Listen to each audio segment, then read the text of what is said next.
Alors si en 2012, les soldats maliens étaient obligés de faire poum poum poum avec la bouche lors des entraînements, on se demande bien qu'est-ce que la France a foutu depuis 1960. L'armée malienne de 2012 est le reflet de 50 ans de coopération avec la France. Pourquoi je vous dis ça aujourd'hui?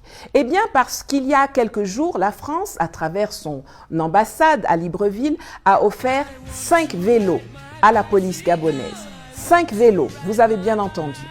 Et ils ne se sont pas cachés, ils sont allés afficher ça sur la page Facebook de leur ambassade.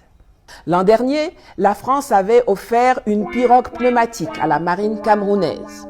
Au plus fort de l'opération Serval/Barkhane, c'est un haut-parleur qui avait été offert aux forces armées maliennes.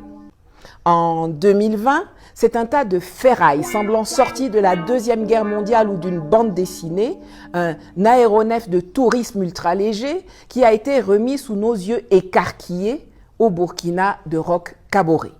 Et ne pensez pas que ça s'arrête à la France. Début octobre 2025, c'est l'ambassadrice du Canada au Bénin qui a offert 20 tentes avec, vous savez, les trucs en toile là qu'on met dehors pour dormir quand on fait du camping.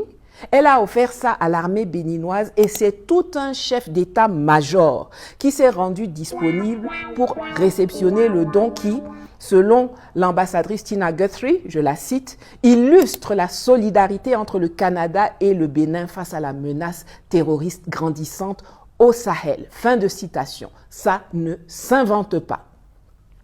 C'est-à-dire que vous avez des gens en France, que ce soit dans le gouvernement, à l'Assemblée nationale, sur les plateaux de télévision, dans l'armée. Vous avez des gens à la Commission européenne à Bruxelles, en Amérique du Nord, en Europe, sur les réseaux sociaux qui, du matin au soir, hyperventilent